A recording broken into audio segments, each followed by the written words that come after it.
সালটা 1705, বৈশাখের এক বিকেল। ফিনিক্স নামের ফরাসি জাহাজটা পেট ভর্তি গোলা বারুদ আর দাহ্য পদার্থের মাল মশলা নিয়ে প্যারিস থেকে কেরালার কোচির দিকে যাচ্ছিল। ফরাসি সরকার ভারত উপমহাদেশে ইংরেজদের হটিয়ে নিজেদের শাসন কায়েম করতে চায়, তাই এত গোলাগুলির যোগান পাঠানো হচ্ছে। জাহাজের ক্যাপ্টেন মসিয়ে গ্যাব্রিয়েল চিন্তিত মুখে ডকে পায়চারি করছিলেন। গতকাল রাতে এক ভয়ঙ্কর ঝড়ের প্রকোপে জাহাজের বেশ ক্ষতি হয়েছে। তার ওপর ক্যাপ্টেনের অভিজ্ঞ চোখ বলছে যে ফিনিক্স ভুল পথে এগোচ্ছে। জায়গাটা আজকের লাক্ষাদ্বীপের কাছাকাছি আরব সাগর সংলগ্ন কোনো অঞ্চল। বিপজ্জনক ডুবো পাহাড় আর অসংখ্য সরু খাঁড়িতে পরিপূর্ণ। হঠাৎ কিসে যেন প্রবল ধাক্কা খেয়ে ফিনিক্সের ইঞ্জিন ঘরে আগুন ধরে যায়।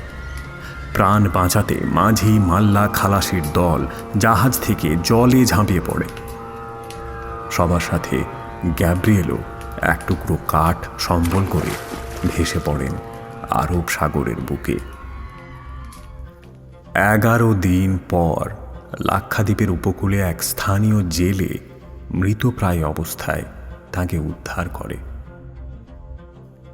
বেশ কয়েকদিন ধরে অনেক চেষ্টা করেও গ্যাব্রিয়েলকে বাঁচানো যায়নি। মৃত্যুর আগে গ্যাব্রিয়েল সেই জেলের হাতে একটা চিঠি দিয়ে যান, আর দিয়ে যান হলদে হয়ে যাওয়া একগুচ্ছ প্রাচীন প্যাপিরাসের পাতা।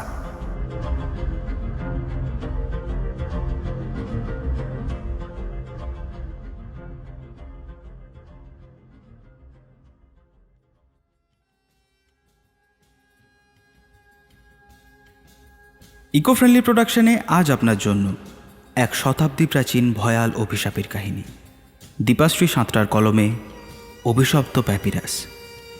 জন্মদিনে উপহার পাওয়া এক টুকরো ছোট্ট প্যাপিরাস কিভাবে জারি করল মৃত্যু ফরমান, জানতে হলে শুনুন আমাদের আজকের নিবেদন অভিশপ্ত প্যাপিরাস। এই রকম আরও গল্প শুনতে সাবস্ক্রাইব করুন আমাদের YouTube channel eco friendly production. Happy birthday to you. Happy birthday to you. Happy birthday to Tomal. Happy birthday to you. Happy birthday to you, Tamal. Many happy returns of the day. Thank you everyone. IIT বম্বের হস্টেলে cake কাটছে তমাল।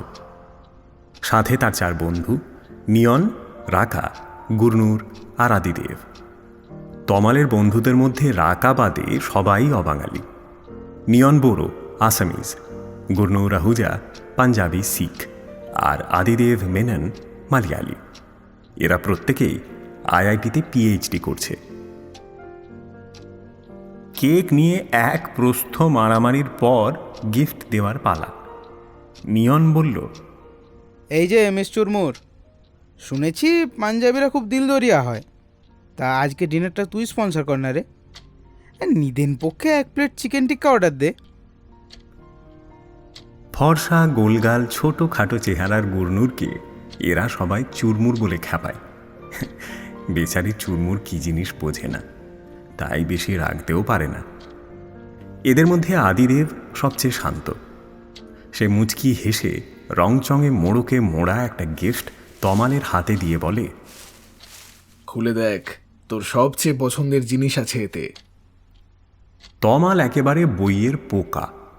বিশেষ করে thriller আর ঐতিহাসিক টপিকের কোনো বই পেলে সে গোগ্রাসে গেলে।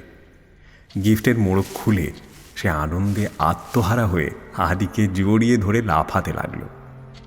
পর্তুগিজ ঠগ ও ফরাসি নৌবাহিনীর মধ্যেকার রেশারেশি নিয়ে মাদাম ফিওনার লেখা এই শতাব্দী প্রাচীন বইটা সে অনেক জায়গায় খুঁজেছে, কিন্তু আজ অবধি কোথাও পায়নি। হাতে যেন চাঁদ পেয়েছে। এভাবে লাফাতে লাফাতে তমাল জানতে চাইল, ওরে আমার দেবতাদের দেব আদিদেব রে, এই হারানিধি তুই পেলি কোথায়? এই যে ভীষণ দুষ্প্রাপ্য সম্পদ, লাস্ট এডিশন 50 বছর আগের, 1960-তে। হুম, এবারে বাড়ি গিয়ে কোচির একটা পুরনো বইয়ের দোকানে এই বইটা পেলাম। তুই তো কাউকে বইটার কথা বলতে ছাড়িসনি, তাই দেখতে পেয়েই তোর জন্য নিয়ে এসেছি। তার কথার মধ্যেই নিয়ন ছোঁ মেরে ছিনিয়ে নিল বইটা। দেখি দেখি দেখি, কোন গুপ্তধনের খোঁজ আছে এই ফসিল হয়ে যাওয়া বইটায়? আমাদের তমাল তো জন্ম থেকেই হন্যে হয়ে খুঁজছে এটা। এই কাড়াকাড়িতে বইয়ের ভেতর থেকে কি যেন একটা টুক করে মেঝেতে পড়ল। গুরনুর ঝুঁকে পড়ে জিনিসটা তুলে নিয়ে বলল, এইটা কি রে? শক্ত কাগজের মতন দেখতে। কথা শেষ করে আদির দিকে ওটা বাড়িয়ে দেয় ও। বস্তুটি হাতে নিয়ে আদি ভালো করে উল্টে পাল্টে দেখে। হলদেটে হয়ে যাওয়া আয়তাকার শক্ত একটা কাগজ। না, পুরোপুরি কাগজও নয়, অনেকটা ব্যান্ডেজের মতো কাপড় জাতীয় কোনো উপাদান দিয়ে তৈরি, যদিও তাতে কিছু আঁকা বা লেখা নেই। নিয়ন আদির থেকে জিনিসটা নিয়ে আলোর সামনে ধরল। এদের মধ্যে তমাল আর রাকা আর্কিওলজি নিয়ে পড়াশোনা করছে। সবার হাত ঘুরে জিনিসটা যখন রাকার কাছে এলো, ভালো করে পরীক্ষা করে সে বলল, আশ্চর্য, এ তো প্যাপিরাস মনে হচ্ছে। এই তমাল দেখ, আমার অনুমান ঠিক না? কই দেখি, প্যাপিরাস মানে সেই মিশরীয় প্রাচীন কাগজ? তবে এ তো দুর্মূল্য অ্যান্টিক রে। ওরে ফসিল বিশেষজ্ঞ দল, আমাদের মতো ফিজিক্স কেমিস্ট্রির ছাত্রদের মাথায় যে কিছুই ঢুকছে না। একটু বুঝিয়ে বল না রে ভাই। এই রাখা, তুই বল। প্যাপিরাস হলো মোটা কাগজের অনুরূপ একটি উপাদান, যা প্রাচীনকালে লেখার পৃষ্ঠা হিসেবে ব্যবহৃত হতো।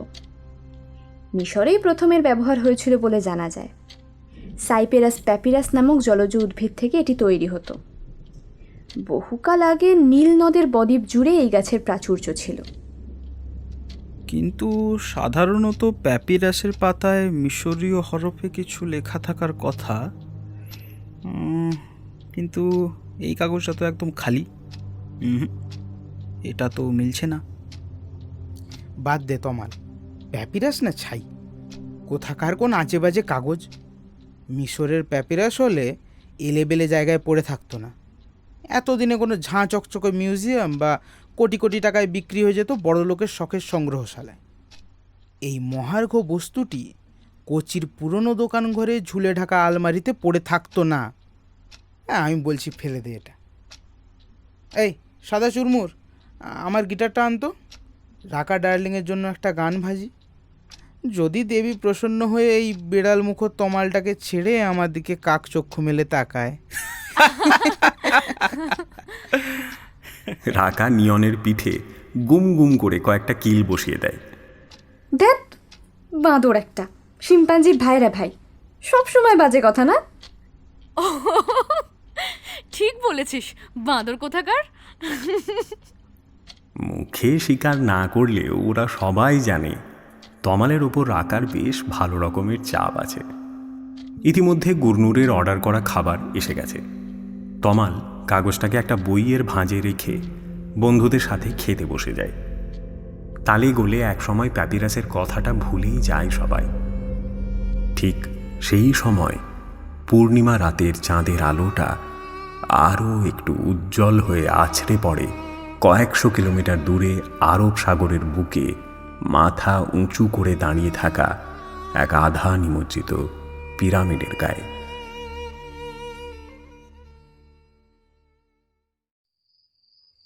গ্রীষ্মের ছুটি চলছে কলেজে। সবাই যে যার বাড়ি চলে গেছে।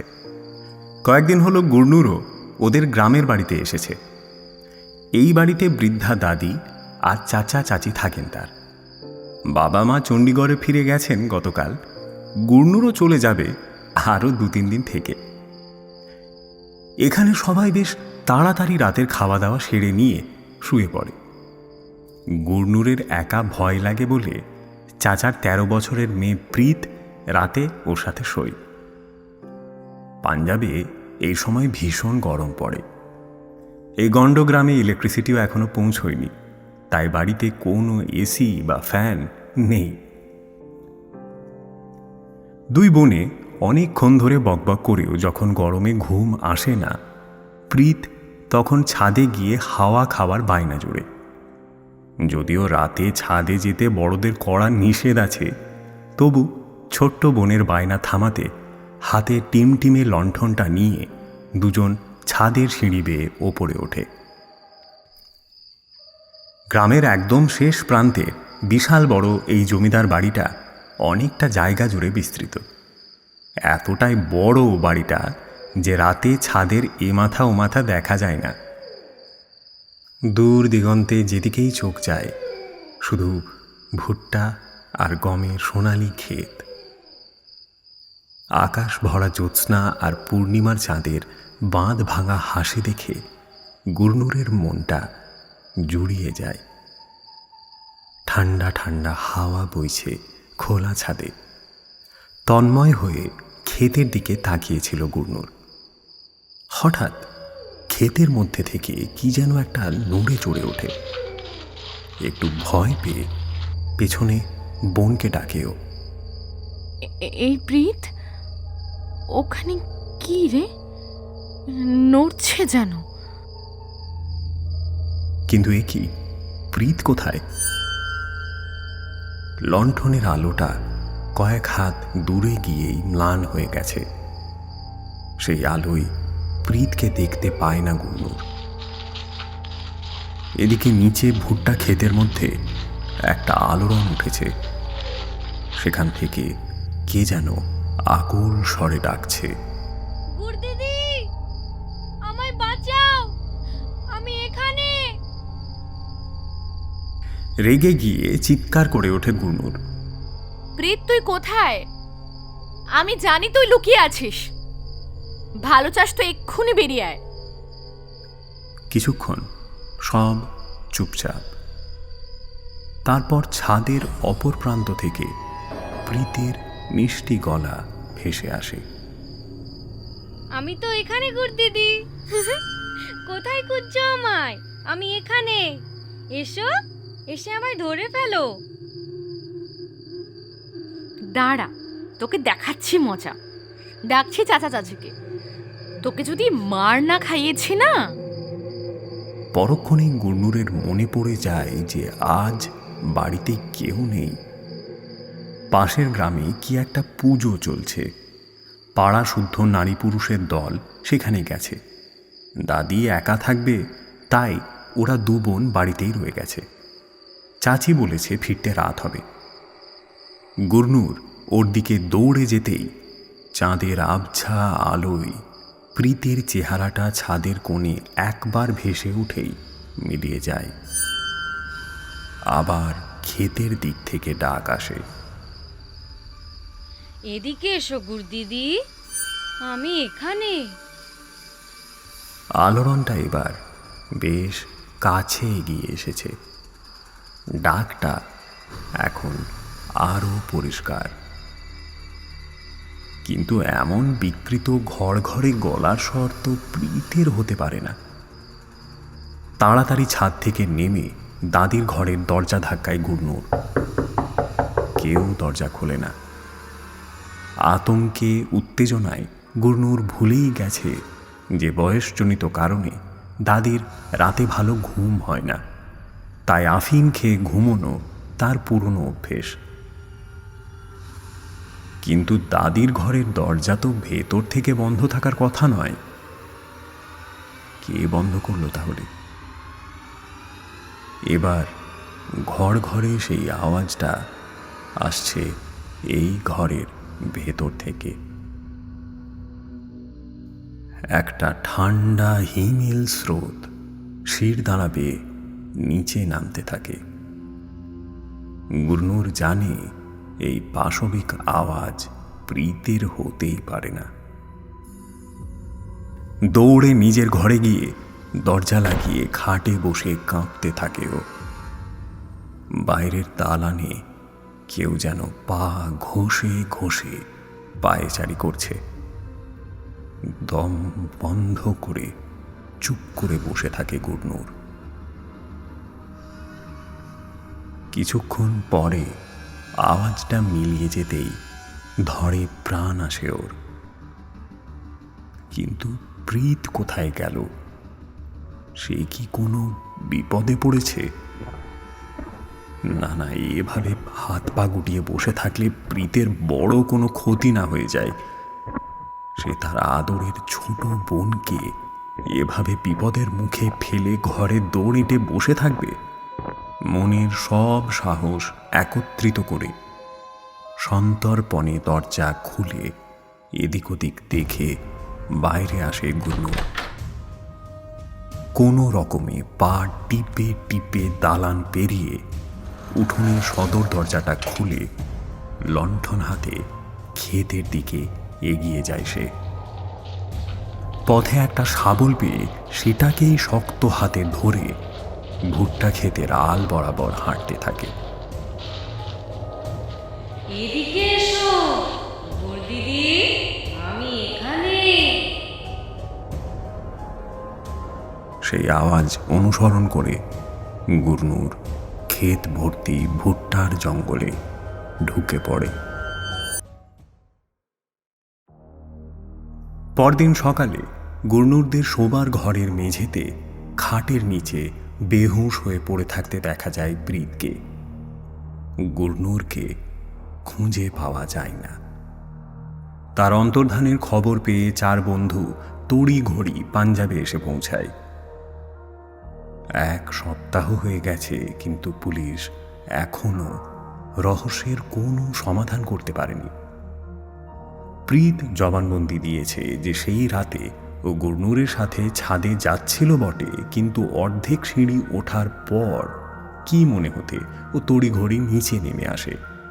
আসার সময় চাপা গলায় গুরনুরকে ডেকেও আসে, কিন্তু ঘরে ফিরে দেখে গুরনুর ওর সাথে নেই। তবে ঘরে আসতেই কেমন একটা ওষুধ ওষুধ গন্ধে ভীষণ ঘুম পেয়ে যায় ওর। তারপর আর কিছু মনে নেই তার। ভুট্টার ক্ষেতের মধ্যে একটা শাবল আর একটা লণ্ঠন উদ্ধার হয়েছে। প্রীতের কাছে জানা গিয়েছে যে গুরনুর সেদিন সবুজ রঙের একটা সালোয়ার কামিজ পরেছিল। তন্ন তন্ন করে খুঁজেও সেই কাপড়ের একটা ছেঁড়া টুকরো পর্যন্ত পাওয়া যায়নি। হঠাৎ যেন হাওয়ায় মিলিয়ে গেছে শান্তশিষ্ট হাসি খুশি মেয়েটা।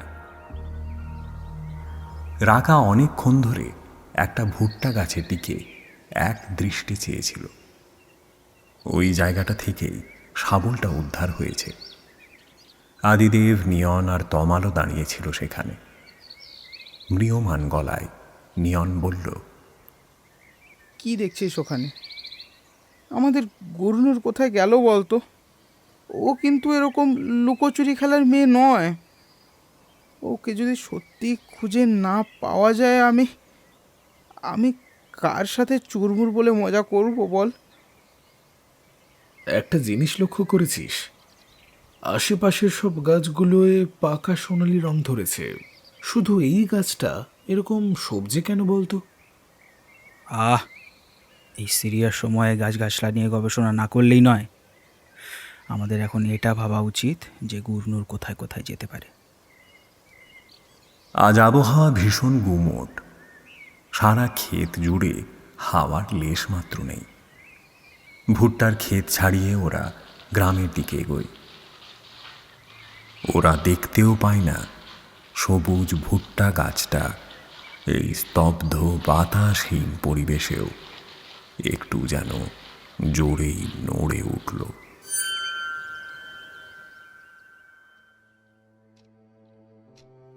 গুরনুরের ওই ঘটনার পর প্রায় মাস খানেক কাটতে যায়। হস্টেলে ফিরে ওদের কারও আর ভালো লাগে না। 4 জন একসঙ্গে অনেকক্ষণ বসে থাকলেও সেই পুরনো আড্ডাটা কোথায় যেন হারিয়ে গেছে।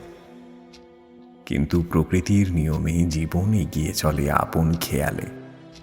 হস্টেলে পিএইচডি স্টুডেন্টদের জন্য সিঙ্গল রুম বরাদ্দ করা হয়। তমাল সেদিন অনেক রাত পর্যন্ত পড়াশোনা করে সবে শুয়েছে। হঠাৎ হোয়াটসঅ্যাপে নিয়নের মেসেজ ঢোকে। তমালের জন্মদিনের কিছু ছবি আর ভিডিও পাঠিয়েছে। গুরনুরের মুখটা দেখে কান্না পায় তমালের। সত্যি মেয়েটা কেমন কর্পূরের মতো উবে গেল। ছবি স্ক্রোল করতে করতে তমালের সেই প্যাপিরাসের মতো পাতাটার কথা মনে পড়ে যায়। এতদিন বেমালুম ভুলেই গিয়েছিল ওটার কথা। তড়াক করে লাফিয়ে উঠে ঘরের আলো জ্বালিয়ে বই খাতা তন্ন তন্ন করে খুঁজতে থাকে তমাল। অবশেষে একদম নিচে থাকা একটা বইয়ের ভাঁজ থেকে পাতাটা উদ্ধার হয়। টেবিল ল্যাম্পের নিচে ধরতেই অস্পষ্ট কিছু অক্ষরের আভাস পায় যেন সে। তমাল এখন নিশ্চিত এই পাতাটা প্যাপিরাস ছাড়া আর অন্য কিছু হতেই পারে না। কাগজটায় কিছু যেন লিখে জোর করে মুছে দেওয়ার চেষ্টা করা হয়েছে। অনেক কষ্টে কয়েকটা ছবির মতো অক্ষর উদ্ধার করতে পারেও। পরদিন সকালে প্যাপিরাসের পাতাটা হাতে নিয়ে তমাল অবাক হয়ে যায়। পাতায় কোনো লেখা তো দূরের কথা, এক ফোঁটা কালির আঁচড় পর্যন্ত নেই। যেন কোনো অদৃশ্য কালিতে কেউ কিছু লিখেছিল আর এখন সেটা সযত্নে মুছে দিয়েছে। ভাগ্যিস কয়েকটা ছবিও খাতায় এঁকে রেখেছে। কোনো রকমে ব্রেকফাস্ট খেয়ে ল্যাবের দিকে দৌড়ই তমাল। রাকাকে এখন ওখানেই পাওয়া যাবে। কিন্তু মানুষ ভাবে এক আর হয় আর এক। আজকে রাকার ল্যাবে কি একটা সেমিনার চলছে। সারাদিন মেয়েটা ভীষণ ব্যস্ত। অগত্যা সেই সন্ধ্যের অপেক্ষা। তমাল আজ নিয়ন আর আদিকেও ডেকেছিল, কিন্তু ওদের কাল আবার একটা অ্যাসাইনমেন্ট পড়ে গেছে। দুজনের কেউই আসতে পারল না। রাকাকে নিয়ে লাইব্রেরিতে বসেছে তমাল। চারপাশে একবার চোখ বুলিয়ে ব্যাগ থেকে প্যাপিরাসটা বের করে টেবিলে মেলে ধরে সে। গতকাল রাতের সমস্তটা শুনে রাকা একটু গম্ভীর হয়ে যায়।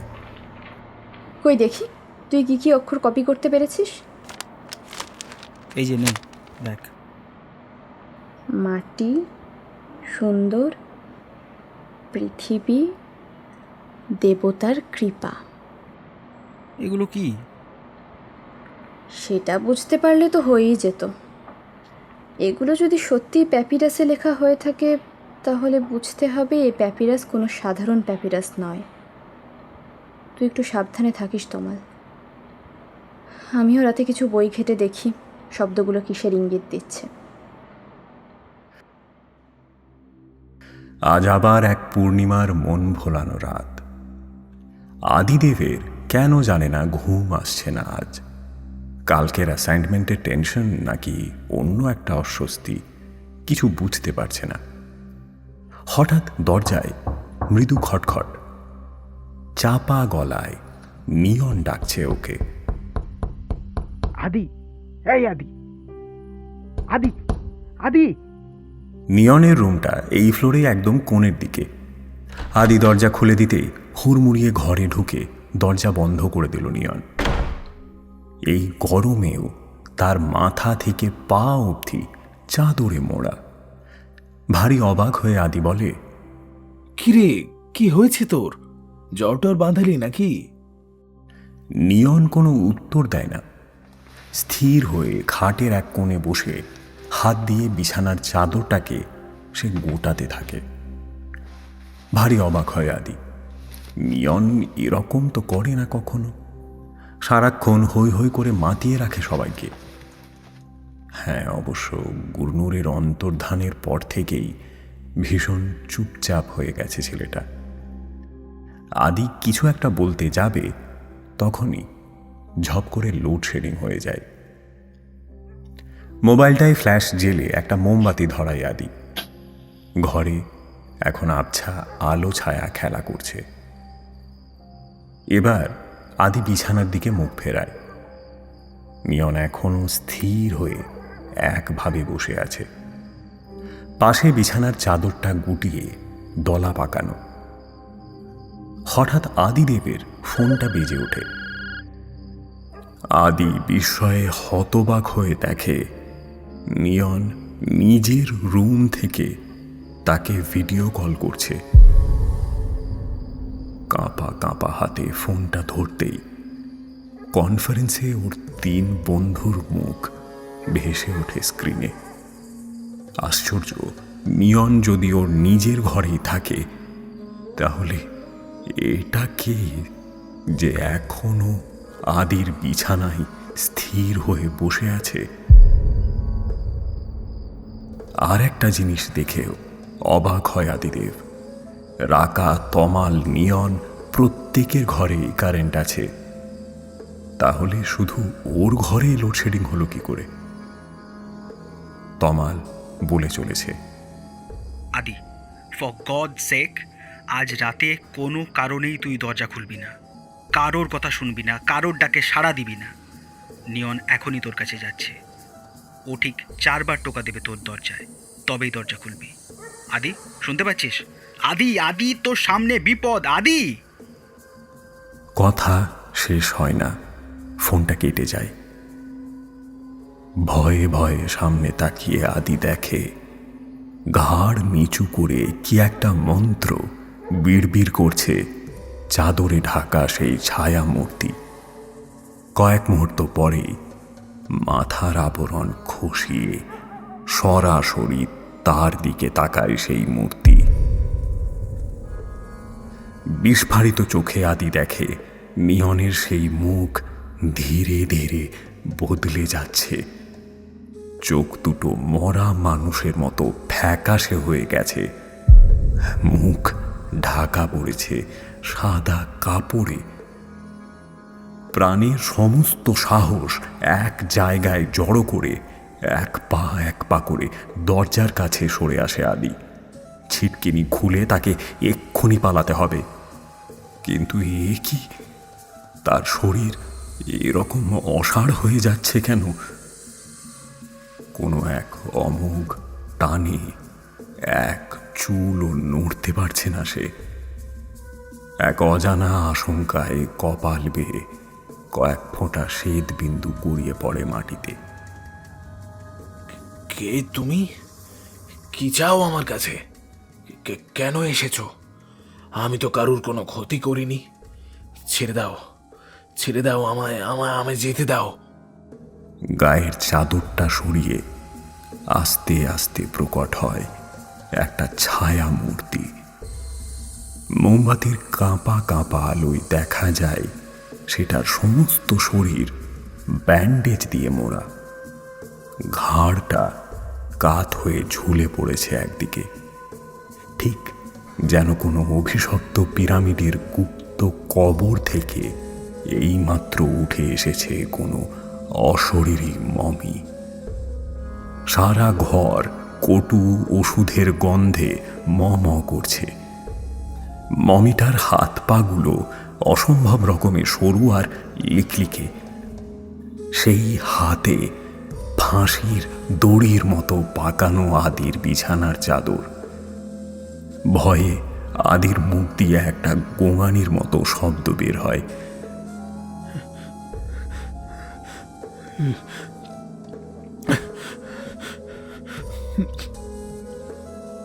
কয়েক মুহূর্ত কাটে এইভাবেই। তারপর আদি দেখে মমিটার গা থেকে একটা একটা করে সাদা কাপড়ের সেই ব্যান্ডেজ খসে পড়ছে, আর সেই জায়গায় বেরিয়ে পড়ছে পচা গলা, রক্ত মাখা, কালচে লাল রঙের একটা আধ খাওয়া কঙ্কাল। সেই কঙ্কালের মাথায় মুকুট আর আঙুলে চুনির আংটি। কঙ্কালের উচ্চারিত মন্ত্রধ্বনি কাঁপিয়ে দিচ্ছে তার অন্তরাত্মাকে। অকস্মাৎ সেই মমির কঙ্কাল টলমল ধীর পায়ে এগিয়ে আসে আদির দিকে। তার পুঁজ পুঁতিময় অর্ধগলিত নগ্ন শরীরটা জাপটে ধরে আদিকে। গা গুলিয়ে ওঠে আদির। তারপর সেই মমি তার ধারালো দাঁত দিয়ে সজোরে কামড়ে ধরে আদির ঠোঁট। ঠোঁট ফেটে রক্ত বেরিয়ে আসে আদির। যন্ত্রণায় কোকিয়ে ওঠে সে। সেই রক্তের স্বাদে মমির যেন নেশা ধরে যায়। মৃত্যু শীতল চুম্বনে সে ভরিয়ে দিতে থাকে আদির ঘাড়, বুক, পেট। আদি প্রাণপণে ছটফট করতে করতে মুক্ত হতে চায় সেই বাসি পচা শবের পাশবিক অত্যাচার থেকে, কিন্তু কোনো লাভ হয় না। বাধা পেয়ে মমি ক্ষিপ্ত হয়ে চুলের মুঠি ধরে তাকে টেনে নিয়ে চলে খাটের ওপর। চাদরের ফাঁস লাগিয়ে শূন্যে তুলে দেয় আদির দেহটা। সেই ফাঁসের চাপে আদির ফুসফুসটা যেন এবার ফেটেই যাবে। চেতনা হারাবার শেষ মুহূর্তে আদি দেখে মাথার উপর সিলিংটা ব্লটিং পেপারের মতো শুষে নিচ্ছে তার দেহটাকে। একসময় সিলিংয়ের হাঁ মুখ গিলে নেয় আদির জ্যান্ত শরীরটাকে। ঠিক তখনই দরজায় টোকা পড়ে। 1, 2, 3, 4। নিয়ন এসে গেছে। বাইরে দাঁড়িয়ে প্রাণপণে আদির নাম ধরে ডেকে চলেছে সে। দরজা খোল আদি, আদি শুনতে পাচ্ছিস? দরজা খোল। হই হট্টগোলে পাশের রুমের ছেলেগুলো যে যার দরজা খুলে ঘুম চোখে উঁকি ঝুঁকি দিচ্ছে, কিন্তু ততক্ষণে অনেক দেরি হয়ে গেছে। দরজা ভেঙে ওরা যখন ঘরে ঢোকে তখন সেখানে আদির চিহ্ন মাত্র নেই।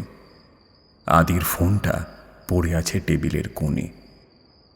ঘরে একটা মোমবাতি নিভু নিভু হয়ে জ্বলছে। একটা ছেলে সুইচবোর্ডে হাত দিতে চট করে জ্বলে ওঠে সিএফএল ল্যাম্পটা। তমাল আর রাকা এসে পৌঁছতে নিয়ন জড়িয়ে ধরে ওদের। উত্তেজনায় সে তখনও থরথর করে কাঁপছে। তমাল তাকে ঝাঁকাতে ঝাঁকাতে বলে, নিয়ন, নিয়ন, আদি কোথায়? কোথায় আদি? তোকে তো বলেছিলাম ওর বিপদ।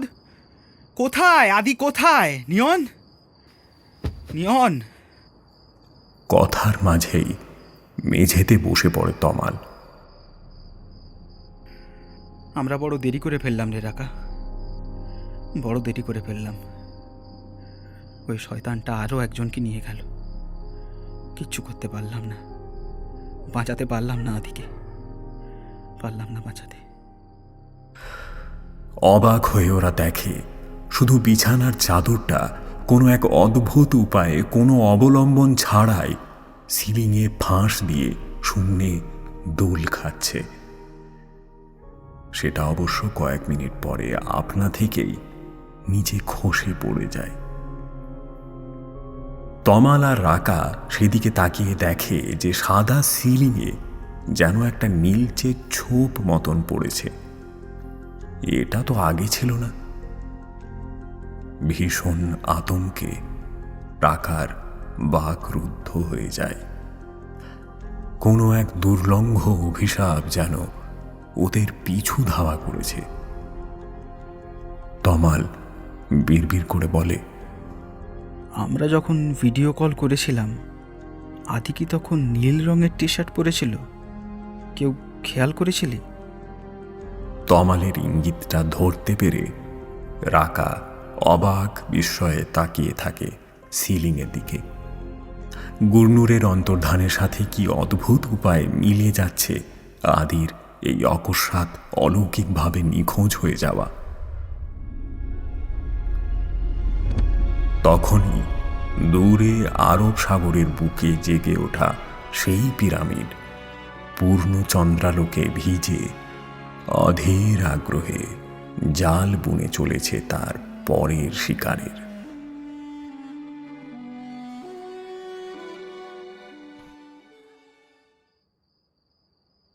তমালের ঘরে প্যাপিরাসটা হাতে নিয়ে বসে আছে 3 বন্ধু। সেটা এখন আর খালি নেই।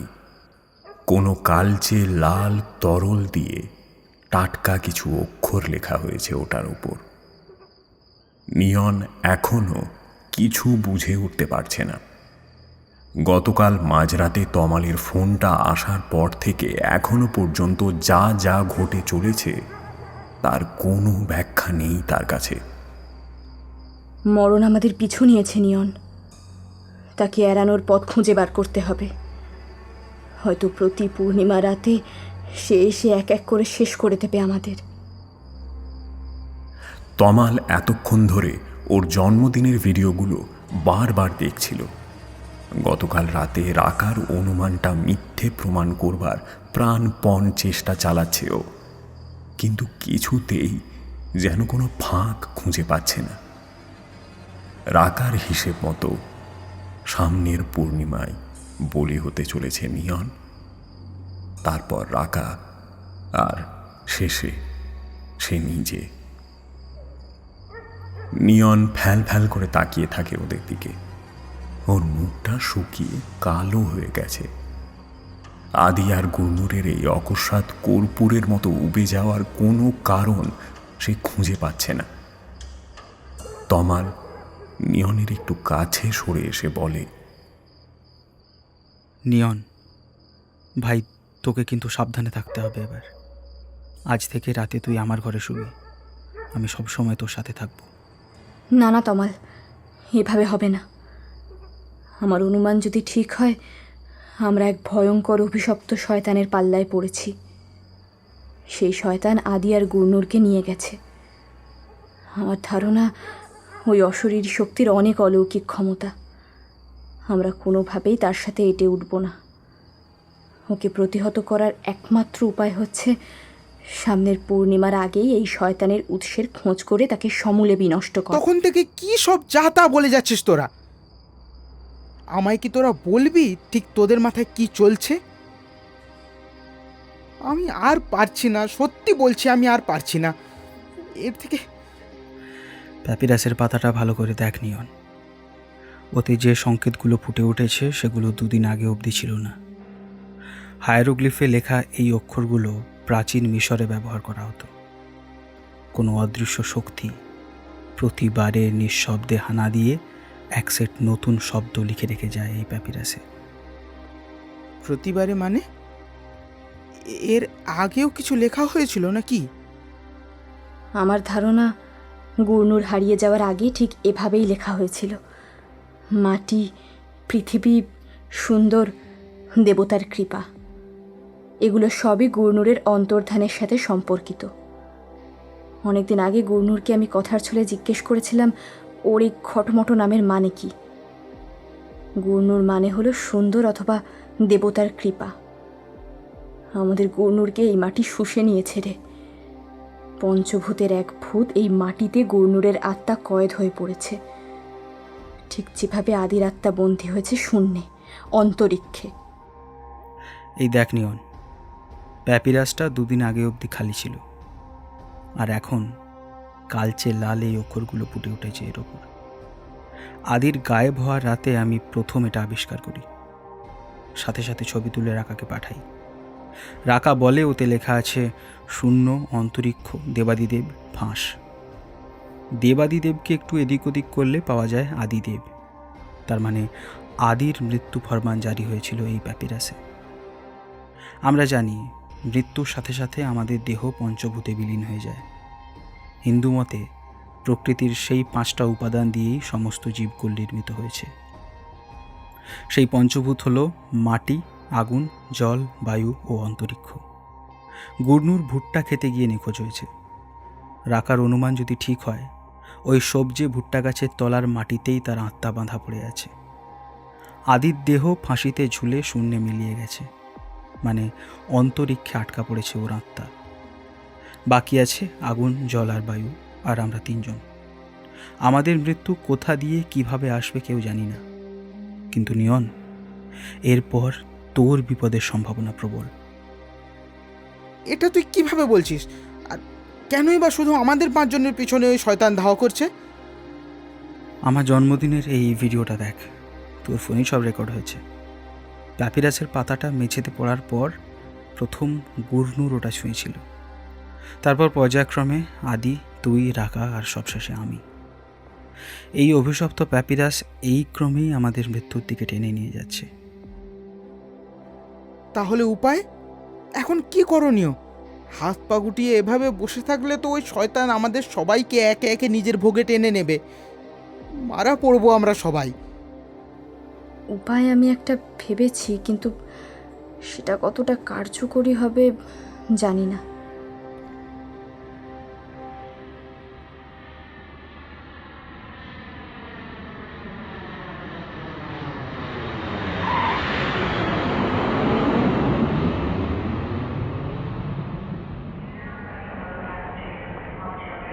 কোচির আকাশ থেকে নেমে ফ্লাইটটা রানওয়ে ছুঁতেই বুকের ভেতর ধূপপুকুনিটা বেড়ে গেল রাকার।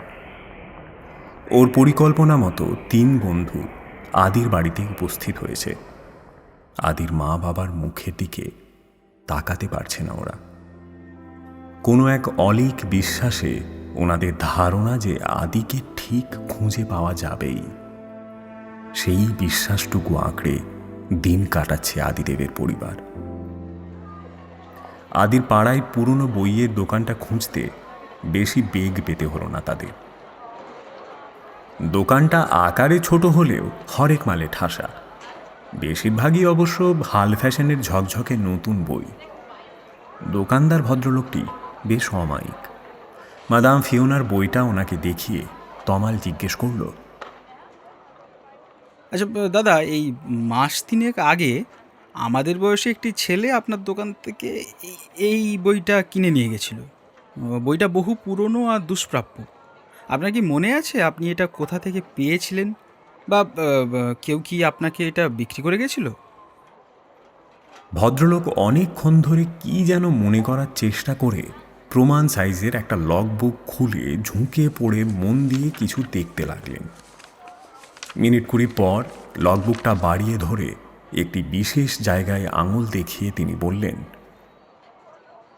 এই দেখুন, এই এন্ট্রিটা আছে। মাস 6 আগে একজন লোক অনেকগুলো বই নিয়ে আমার কাছে বিক্রি করতে আসে। তার মধ্যে এই বইটাও ছিল। যদিও ঘটনাটা মনে রাখার মতো কিছু নয়, কিন্তু লোকটার একটা বিশেষত্বের জন্য তার কথা আমার মনে আছে। লোকটার ডান গালে একটা অদ্ভুত ট্যাটু ছিল। তাই দেখে কৌতূহলবশত আমি জিজ্ঞাসা করি সে কোথা থেকে আসছে, কোন গোষ্ঠীর লোক সে। ট্যাটু সাধারণত কেউ মুখে আঁকে না।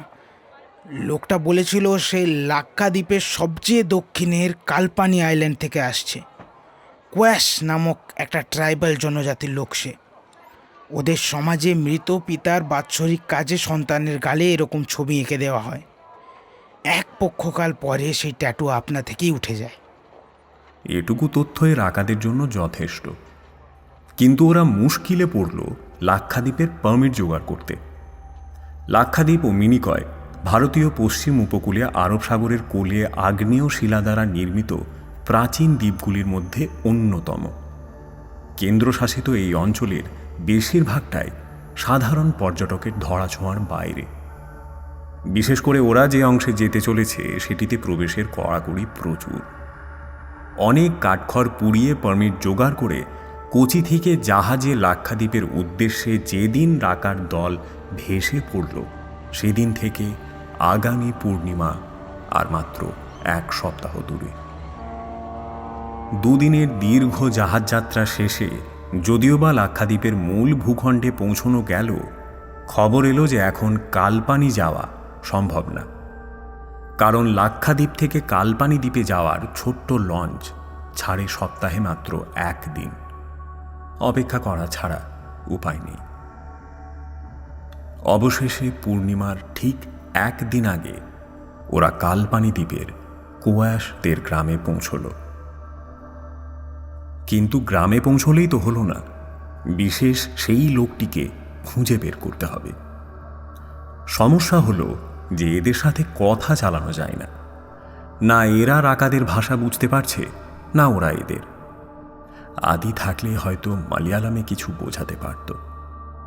এই ছোট্ট নির্জন দ্বীপে ফোনের নেটওয়ার্কও কাজ করছে না। একমাত্র ভরসা বম্বে থেকে কেনা ইংলিশ টু মালয়ালাম ট্রান্সলেটর ডিকশনারিটা। সেই দেখেই যতটুকু পারা যায় খোঁজ খবর চালাচ্ছে ওরা। ইতিমধ্যে প্যাপিরাসের পাতাটা আবার খালি হয়ে গেছে। প্রচণ্ড দুশ্চিন্তায় দিন কাটছে ওদের। গ্রাম থেকে একটু দূরে সমুদ্রের ধারে একটা মফস্বল মতো জায়গায় হোমস্টে ভাড়া নিয়েছে ওরা। যোগাযোগ অবশ্য কোচি থেকেই সারতে হয়েছিল। সেই হোমস্টেতে একটা লোকাল ছেলেকে কিছু টাকা দিয়ে দোভাষীর কাজ করাতে রাজি করানো গেছে। ছেলেটার নাম সাদ্দাক। পুনের কোনো একটা হোটেলে কয়েক বছর কাজ করার সূত্রে হিন্দিটা সে অল্প বিস্তর জানে। আজ পূর্ণিমার রাত। একটু আগে সাদ্দাক বলে গেছে যে রাকা যাকে খুঁজছে তার সন্ধান পাওয়া গেছে। কাল সকালে সে রামান্না নামে ওই লোকটার বাড়িতে ওদের নিয়ে যাবে। তমাল ঠিক করেছে আজ সারা রাত সে আর নিয়ন ঘুমোবে না, সজাগ হয়ে বসে থাকবে। আর পাশের ঘরে রাখাও প্রস্তুত থাকবে যে কোনো পরিস্থিতির সাথে মোকাবিলা করার জন্য। কিন্তু মানুষ ভাবে এক আর হয় আর এক। এই হোমস্টেটা একটা খাড়ায় পাথরের টিলার ওপর অবস্থিত। চারপাশে বড় বড় নারকেল গাছের সারি। জায়গাটা আধ কোমর পাঁচিল দিয়ে ঘেরা। শুধু বাড়িটার পেছনের পাঁচিল ফুট 10 উঁচু। সেই পাঁচিলের 80 ফুট নিচে পাথরে খাঁড়ির ওপর আছড়ে পড়ছে সমুদ্রের খ্যাপা ঢেউ। পূর্ণিমার ভরা কোটালের টানে আক্রোশে ফুঁসছে জলরাশি। হোমস্টের দালানে টিমটিমে কয়েকটা হ্যারিকেন জ্বলছে। এই পাণ্ডব বর্জিত দ্বীপে যথারীতি ইলেকট্রিসিটি নেই। মূল বাড়িটার থেকে কিছুটা দূরে একটা আউট হাউস মতো বানানো আছে। বাড়ির মালিক ব্যবসার কাজে কোচিতেই সেটেল, কালে ভদ্রে আসেন এখানে। বছরের বেশিরভাগটাই এই হোমস্টে খালি পড়ে থাকে। মাঝে মধ্যে সরকারি লোকজন বা দেশ বিদেশের গবেষকের দল ভিড় জমান এই দ্বীপে। সেই কটা দিনই সরগরম হয়ে থাকে টিনের চাল দেওয়া এই একতলার কাঠের বাড়িটা। রাতের রান্না সেরে সাদ্দাক চলে গেছে অনেকক্ষণ। গত 10-15 দিনে একটুও বিশ্রামের সুযোগ পায়নি রাকা। ঘুমে চোখ জুড়ে আসছে তার বারবার। তবু নিজের মনকে শক্ত করে বিছানায় হেলান দিয়ে বসে আছে সে। আজ যাই হয়ে যাক, বন্ধুদের কোনো ক্ষতি সে হতে দেবে না। ঠিক এই সময় সমুদ্রের বুকে সাদা মতো একটা মাথা ভেসে উঠল। ঢেউয়ের সাথে তাল মিলিয়ে পাড়ের দিকে ভেসে আসছে ওটা।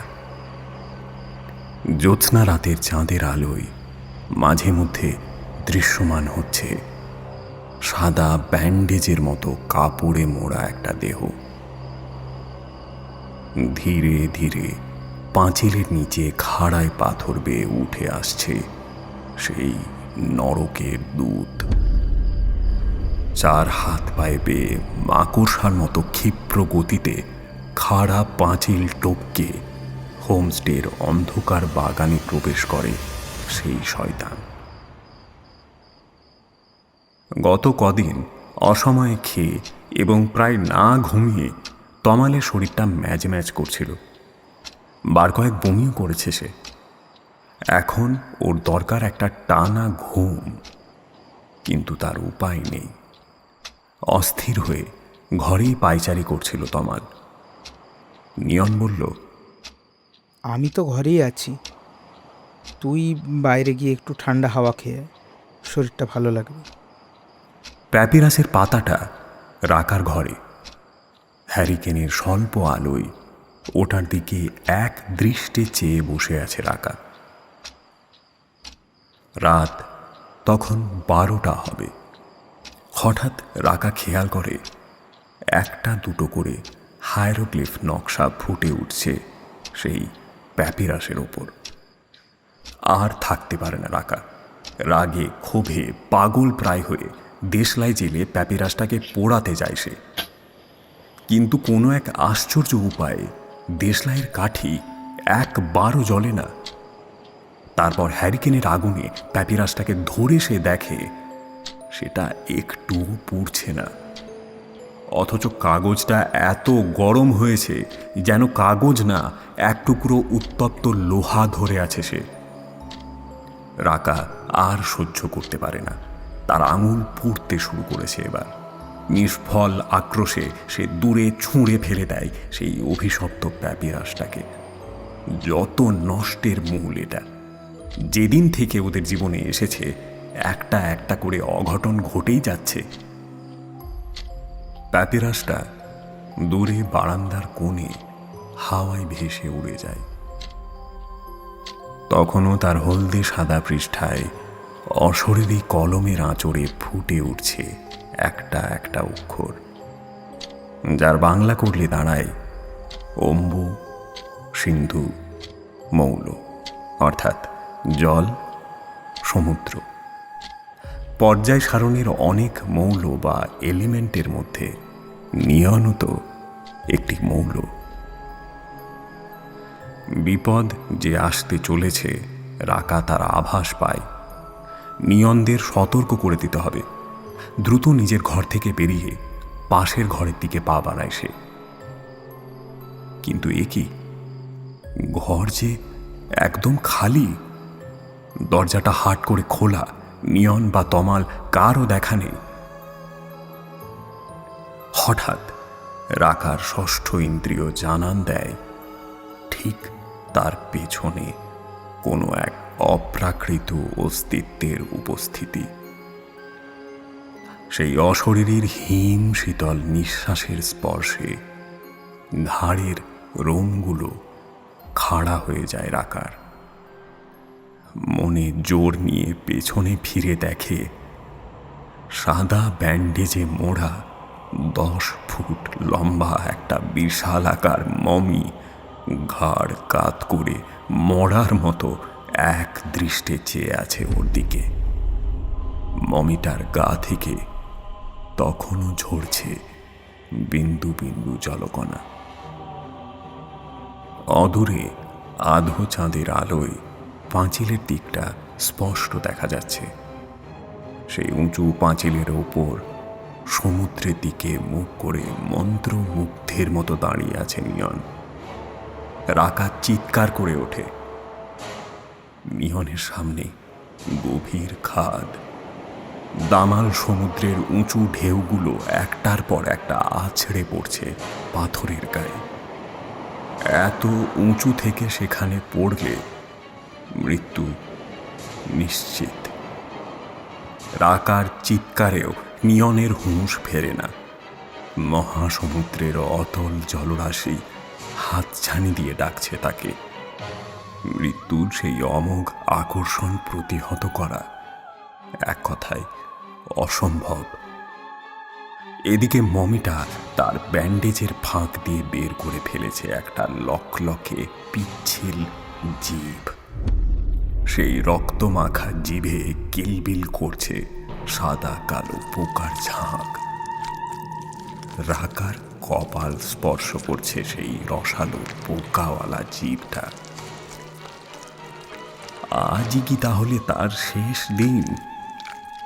মৃত্যু ভয়ে ঠক ঠক করে কাঁপতে কাঁপতে ভীষণ আতঙ্কে চোখ বুজে রাখা। হঠাৎই নিয়নের হাত ধরে কে যেন একটা হ্যাঁচকা টান দিল।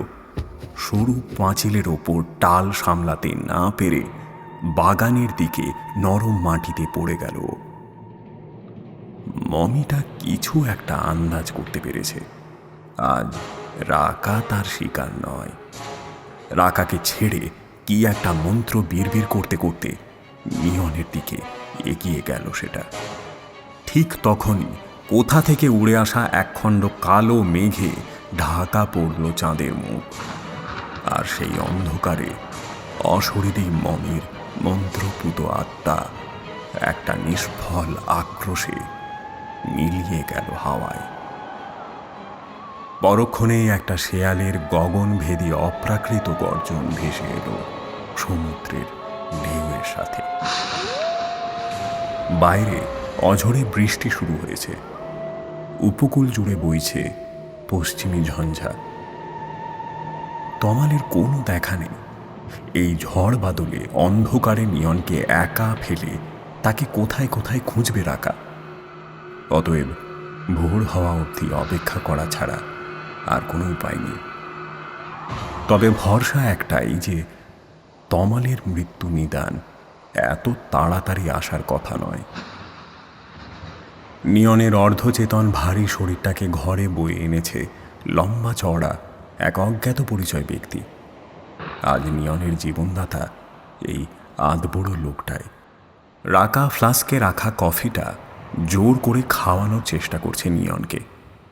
অত উঁচু থেকে নিচে পড়ার ফলে তার হাতে পায়ে বেশ চোট লেগেছে। নিয়নের হয়তো এবারের মতো ফাঁড়া কেটে গেল।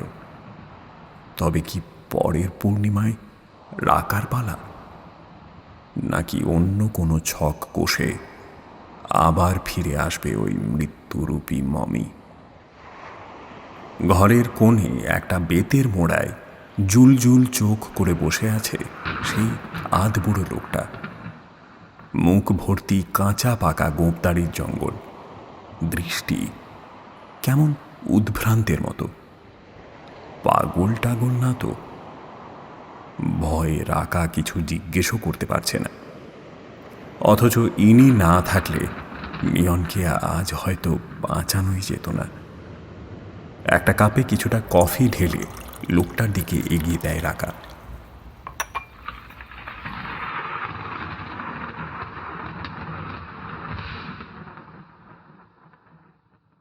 পরদিন সকালে আউট হাউস থেকে অচেতন অবস্থায় উদ্ধার করা হয় তমালকে। অচেনা লোকটাকে দেখে সাদ্দাক জানায় এই লোকটা বিদেশি।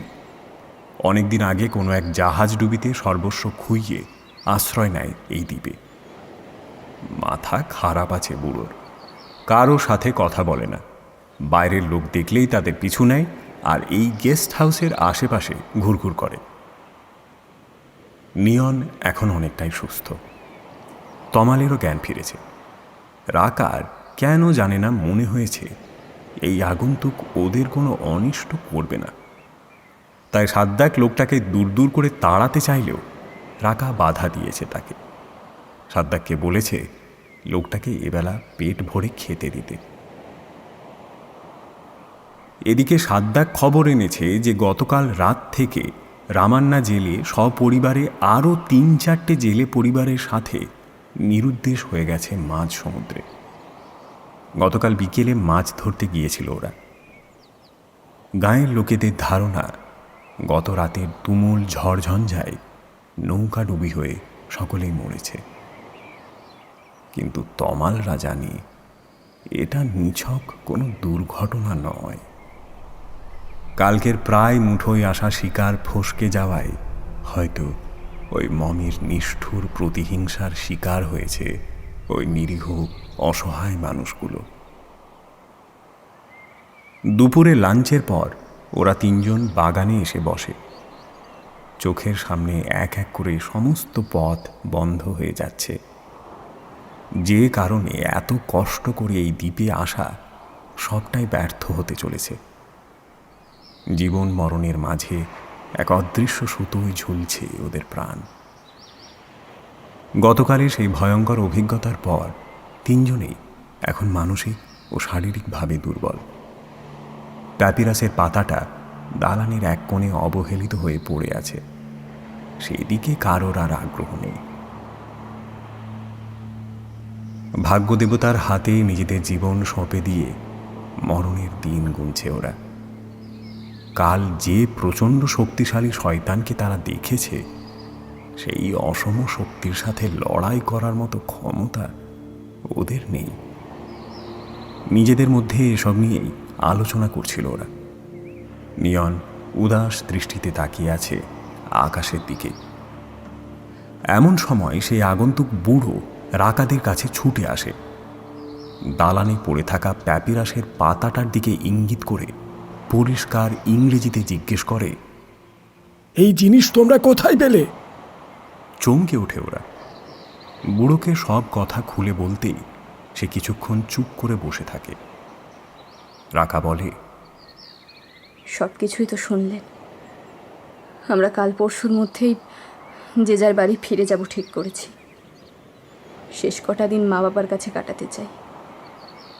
মরণকে আটকাবার উপায় আর নেই আমাদের হাতে। উপায় আছে, উপায় আছে। এরপর সে নিজের পরিচয় দিয়ে একটা অবিশ্বাস্য রোমাঞ্চকর কাহিনী শোনায় ওদের।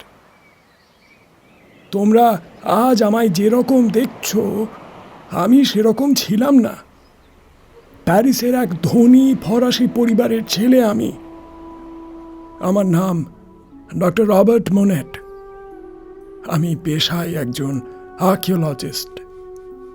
বহু বছর আগে আমার এক পূর্বপুরুষ গ্যাব্রিয়েল ফিনিক্স নামক পণ্যবাহী এক জাহাজ নিয়ে ভারতে আসেন, কিন্তু পথে তার জাহাজ ডুবি হয়। অবশেষে এই দ্বীপের এক জেলে তাকে অর্ধমৃত অবস্থায় উদ্ধার করে। মৃত্যুর আগে তিনি একগুচ্ছ প্যাপিরাসের পাতা আর একটা চিঠি একটা বিশেষ পাথরের বাক্সে ভরে সেই জেলের হাতে দিয়ে যান। বাক্সের চাবি খোলার একটা অদ্ভুত পদ্ধতি আছে, যেটা আমাদের পরিবারের লোক ছাড়া আর কেউ জানে না। গ্যাব্রিয়েল জেলেকে অনুরোধ করেন ফ্রান্সে তার বাড়ির ঠিকানায় সেই বাক্সটা পোস্ট করার। সেই মর্মে একটা ইচ্ছেনামা আর কিছু গিনি রেখে যান বাক্সের সাথে। কিন্তু সেই সময় এই অঞ্চলে কোনো ডাক ব্যবস্থা ছিল না, আর জেলেটাও ছিল নিরক্ষর। গিনির মূল্যও হয়তো সে বুঝত না, হয়তো গ্যাব্রিয়েলের ভাষাও সে বুঝতে পারেনি। তাই বহু বছর ধরে সেই বাক্স সেই জেলের বাড়িতেই অন্ধকার কোণে সবার অলক্ষ্যে পড়ে থাকে। এর প্রায় 200 বছর পর 1910 সাল নাগাদ এই অঞ্চলের যোগাযোগ ব্যবস্থা উন্নত হলে কোনো এক সৎ শিক্ষিত ব্রিটিশ ভদ্রলোক সেই চিঠি আর প্যাপিরাসের গুচ্ছ সমেত বাক্স পোস্ট করেন প্যারিসে। প্যারিসে আমাদের একটা নিজস্ব প্রাচীন লাইব্রেরি আছে। সেখানে কাজ করতে করতে একদিন আমি সেই বাক্স খুঁজে পাই। আমার অনুমান বাক্সটাই এর আগে সম্ভবত কেউ হাতও দেয়নি। বাক্স খুলে দেখি একটা চিঠি আর খান 20 প্রাচীন মিশরীয় প্যাপিরাস আছে ওটার মধ্যে। আর্কিওলজিস্ট হওয়ার দরুন এক মুহূর্তেই বুঝে যায় যে কি অমূল্য একটা সম্পদ আমার হাতে এসেছে। প্যাপিরাসগুলিতে হায়ারোগ্লিফে কিছু লেখা বা আঁকা ছিল, শুধু একটা কাগজ দেখলাম একেবারেই খালি। নেহাত স্মৃতিস্বরূপ সেটিকে আমার কাছে রেখে বাকি সবগুলো প্যাপিরাস প্যারিসের মিউজিয়ামে দান করলাম। এক মিনিট। আপনি ওই অভিশপ্ত প্যাপিরাস ছোঁয়ার পরেও এতদিন কি করে জীবিত আছেন? সব কিছুই বলবো তোমাদের, একটু ধৈর্য ধরে শোনো। গ্যাব্রিয়েলের চিঠিটা পড়ে আমি জানতে পারি লাক্ষাদ্বীপের 810 মাইল দক্ষিণ পশ্চিমে আরব সাগরের তলায় একটি বিশেষ পিরামিড আছে। পূর্ণিমা ছাড়া মাসের সব কটা দিনই সেই পিরামিড জলমগ্ন থাকে। শুধু পূর্ণিমার রাতে চাঁদের আলো ওই পিরামিডের একটি বিশেষ কক্ষে পড়লে সে জেগে ওঠে। 3-4 ঘন্টার জন্য তার 3/4 জলের বাইরে বের হয়। গ্যাব্রিয়েল সম্ভবত এমনই একটা রাতে জলে ভাসতে ভাসতে ওই পিরামিডে প্রবেশ করেছিলেন এবং সেখান থেকেই এই প্যাপিরাসের পাতাগুলো নিয়ে এসেছিলেন। ওনার চিঠি পড়ে আমার অদম্য কৌতূহল জাগে এই জলমগ্ন পিরামিড আবিষ্কার করার। বছর 7 আগে লাক্ষাদ্বীপে পৌঁছে অল্প কয়েকজন খালাসি নিয়ে আমি বেরিয়ে পড়ি সেই পিরামিডের উদ্দেশ্যে, কিন্তু সেই অভিযান বিফলেই যায়। পিরামিডের কাছাকাছি যেতেই কোনো এক অদ্ভুত মায়া জালে ফেসে যায় সবাই। মাঝি মাল্লাদের মানসিক ব্যায়ামও দেখা দিতে থাকে। এক অমোঘ আকর্ষণে উন্মাদ হয়ে 2 হাত ওপরে তোলে একসাথে তারা ঝাঁপ দেয় সমুদ্রের জলে। সেদিন আমারও যেন বুদ্ধি বিভ্রম হয়। মনে হয় পূর্ণিমা রাতের জ্যোৎস্না মেঘে খুব মায়াবী কেউ হাত ছানি দিয়ে আমায় ডাকছে। সেই সময় এক বুড়ো মাঝি কোনো রকমে নৌকা ঘুরিয়ে দ্রুত পিরামিড থেকে দূরে সরিয়ে নিয়ে আসে আমায়। কিন্তু সেই প্রহেলিকার মায়া জালে জড়িয়ে বুড়ো মাঝি সহ আমার মাথাটাও কিছুটা খারাপ হয়ে যায়। বিশেষ করে আজও পূর্ণিমার রাতগুলোতে আমায় বোবাই ধরে। যদিও আমি এখন অনেকটাই সুস্থ হয়ে উঠেছি, কিন্তু কিন্তু টাকা পয়সা, পাসপোর্ট সব খুইয়ে আমার দেশে ফিরে যাওয়ার সমস্ত পথ এখন বন্ধ। আর তাছাড়া আমায় এরা সবাই পাগল ভাবে, তাই আমার কথাও আর কেউ বিশ্বাস করে না। ভীষণ দুঃখজনক ঘটনা। কিন্তু কিভাবে সব হারালেন আপনি? টাকা পয়সা কি কোনোভাবে চুরি গেছিল?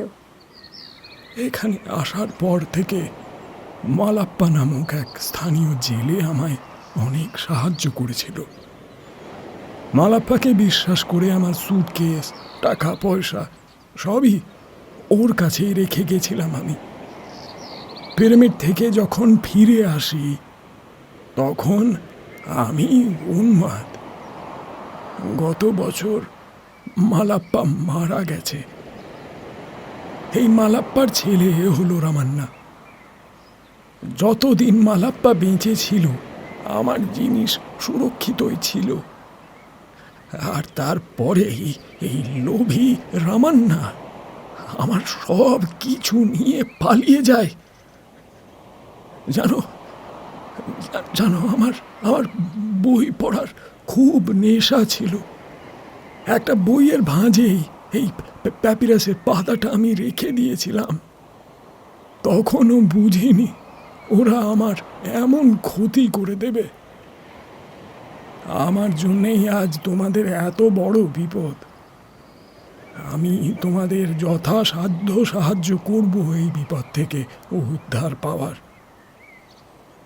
ওই অভিশপ্ত প্যাপিরাসের একটা ইতিহাস আছে।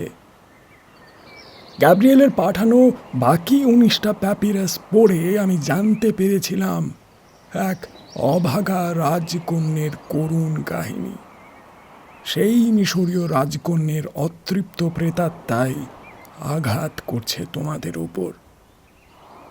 একটু দম নিয়ে ভদ্রলোক শুরু করলেন এক প্রাচীন মর্মান্তিক গা ছমছমে কাহিনী। অনেক কাল আগে মিশরের নীল নদের তীরে গড়ে উঠেছিল অনেক ছোট বড় রাজ্য। কিন্তু ফেরাওরা ছিলেন সব রাজ্যের এক এবং অদ্বিতীয় অধীশ্বর, সকলের রাজার রাজা। ফেরাও তুত খামের রাজত্বকাল সেটা। নীল নদের পূর্ব দিকে গির্গা নামক একটা ছোট রাজ্যের রাজকন্যা ছিল আকিলা। বিদ্যে বুদ্ধিতে সে ছিল সেরার সেরা। তখন মিশরে অনেক কালা জাদু, তন্ত্রমন্ত্রের চর্চা হতো। পিতার আশকারায় আকিলা সেই সবেতেও পারদর্শী ছিল। কিশোরী বয়সে রাজ্যের এক তরুণ যুবককে ভালোবেসে ফেলে সে। যুবকটি পেশায় ছিল সঙ্গীত শিল্পী। গোপনে দেখা সাক্ষাৎ আর প্রেম বিনিময়, সুখে দিন কাটছিল প্রেমিক যুগলের। সেই সময় আকিলার পিতা এক গভীর ষড়যন্ত্রে লিপ্ত হন ফেরাও তুত খামের সৎ ভাই আলজেরোর সাথে। আলজেরো তখন সামন্ত রাজ্য শিয়াদের রাজা। হঠাৎ করে বিয়ে ঠিক হয়ে যায় আকিলার। পাত্র স্বয়ং প্রৌঢ় আলজেরো। দুই রাজার মধ্যে চুক্তি হয়, ছলে বলে কৌশলে বা কালা জাদুর প্রয়োগে আকিলা তুত খামের প্রাণ নাশ করবে। আর তখন মিশরের ফেরাও হবে আলজেরো। প্রতিদান স্বরূপ আকিলার বাবার রাজ্যকে স্বাধীন রাজ্য ঘোষণা করে মিশরের অর্ধেক রাজত্ব তুলে দিতে হবে তাঁর হাতে। আকিলা বেচারি এসবের কিছুই জানত না। পিতার মুখ চেয়ে সে বাধ্য হয় আলজেরোকে বিবাহ করতে। এদিকে সেই সঙ্গীত শিল্পীকেও সে ভুলতে পারে না। আলজেরো ছিল উচ্চাকাঙ্ক্ষী, অহংকারী। আকিলার অনেক গুণ থাকলেও রূপ তেমন ছিল না। তাই দিন রাত তাকে কটু কথা শুনিয়ে মানসিক নির্যাতন করত পরিবারের লোকজন। এদিকে আলজেরোর কাছে আকিলা একদিন শোনে তুত খামের হত্যার উদ্দেশ্যেই তাকে বিয়ে করে নিয়ে আসা হয়েছে। সেই কাজটা যেন সে তাড়াতাড়ি সম্পন্ন করে। 22 বছরের আকিলা তখনও রাজতন্ত্রের জটিল অঙ্ক বোঝেনি। কালা জাদু প্রয়োগ করে সে তুতখামকে হত্যা করে।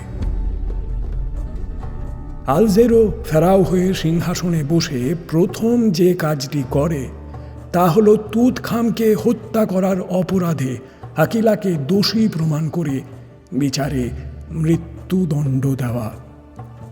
এদিকে গুপ্ত ঘাতকের মাধ্যমে আকিলার পিতাকেও হত্যা করা হয়।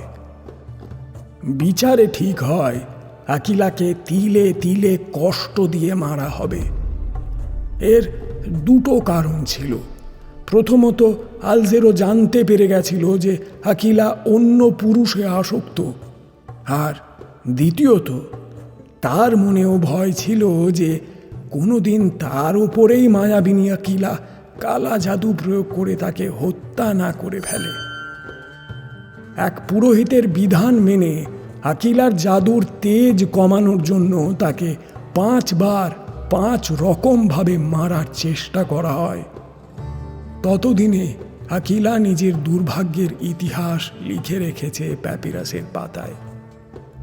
কিন্তু কি উপায়ে তাকে হত্যা করা হবে সে তখনও তা জানত না। তাই গোপনে একটা খালি প্যাপিরাসের পাতাকে মন্ত্রপুত করে তার সমস্ত অলৌকিক শক্তি গচ্ছিত রেখে দেয় ওর মধ্যে। পরের ঘটনা আমি সংগ্রহ করেছি নানা বই আর পাণ্ডুলিপি থেকে। আকিলাকে মারা অত সহজ ছিল না। অসীম শক্তির আধার ছিল, কিন্তু সব তন্ত্র বা কালা জাদুর একটা নিয়ম আছে। তুতখামকে হত্যা করে আকিলা সেই নিয়ম ভঙ্গ করেছিল, আর তাই তার শক্তিও অনেকটা হ্রাস পেয়ে গেছিল। আলজেরোর আদেশে প্রথমে আকিলাকে সমুদ্রে ছুঁড়ে ফেলা হয়। ভাগ্যবশত সে বেঁচে ফেরে সেখান থেকে। এরপর তাকে উঁচু পাহাড় থেকে ঠেলে ফেলে মারার চেষ্টা করা হয়। সেদিনও একটা গাছের ডালে আটকে বেঁচে যায় মেয়েটা। পরদিন গলায় দড়ি দিয়ে ফাঁস লাগিয়ে শূন্যে ঝুলিয়ে মারতে চায় রাজার লোকজন তাকে। আকিলার তন্ত্রশক্তির প্রকোপে সেই দড়িও ছিঁড়ে যায়। এরপর আগুনে পুড়িয়েও যখন ওরা ক্ষান্ত হয় না, তখন সেই ঝলসানো মৃতপ্রায় দেহকে এক পক্ষকাল গলা অবধি মাটির তলায় পুঁতে রাখা হয়। তারপর আকিলা যখন একেবারেই নিস্তেজ হয়ে পড়েছে, তার শরীরটাকে মমি বানিয়ে এক পূর্ণিমার রাতে তাকে জ্যান্ত কবর দেওয়া হয়। আকিলার প্রেতাত্মার অভিশাপ যাতে না লাগে তাই বিশেষ উপায়ে ওই পিরামিড বানানো হয় এই জলের মধ্যে। নিয়ম মতো তন্ত্রসিদ্ধ সেই পিরামিডে আকিলার প্রিয় জিনিসের সাথে রাখা হয় প্যাপিরাসের পাতাগুলো। কিন্তু আকিলার মৃত্যু হয়নি। কালা জাদুর প্রভাবে সে তার আত্মাকে শরীর ছেড়ে যেতে দেয়নি। তাই প্রতি পূর্ণিমার রাতে চাঁদের আলো পেয়ে আজও আকিলা জেগে ওঠে, আর প্রতিহিংসার আগুনে জ্বলে এসে ছারখার করে দিতে চায় এই পৃথিবীকে। তোমরা ভালো করে মনে করে দেখো তো, প্যাপিরাসটা যেদিন প্রথম তোমরা ছুঁয়েছিলে, তোমাদের কারো দেহে কোনো ক্ষত ছিল কি? হ্যাঁ, ছিল তো, কিন্তু আপনি কি করে জানলেন? সেদিন তমালের জন্মদিন ছিল, সেই আনন্দে ঘরের লাইট অফ করে আমরা নাচানাচি করছিলাম। কখন যে মেঝেতে একটা কাঁচের গ্লাস ভেঙে সারা ঘরে কাঁচ ছড়িয়ে পড়েছিল আমরা কেউই টের পাইনি। প্রায় একসাথেই সবার পায়ে কাঁচ ফুটেছিল, রক্তপাতও হয়েছিল কিছুটা। এরপর কাঁচের গুঁড়ো পরিষ্কার করে তারপর আমরা কেক কাটি। পরদিন আমরা একসাথেই 5 জন টিটেনাস নিই। আর তারপরেই আদি বইটা গিফট করে তমালকে, আর আমরা প্যাপিরাসটা নিয়ে কাড়াকাড়ি করে দেখতে থাকি। কিন্তু এর সাথে মমের কি সম্পর্ক? আকিলার মমি প্যাপিরাসের মাধ্যমে তোমাদের রক্তের স্বাদ পেয়েছে।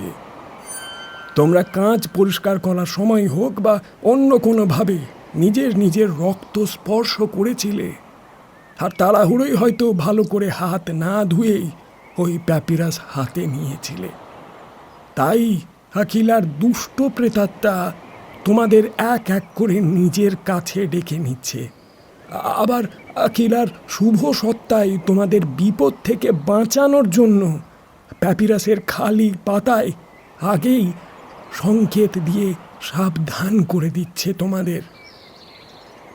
আমাদের এখন একটাই কাজ, আকিলার দুষ্ট প্রেতাত্মাকে শুভ শক্তি দিয়ে পরাজিত করা। রাকা আর তমাল ফিরে এসেছে কলকাতায়।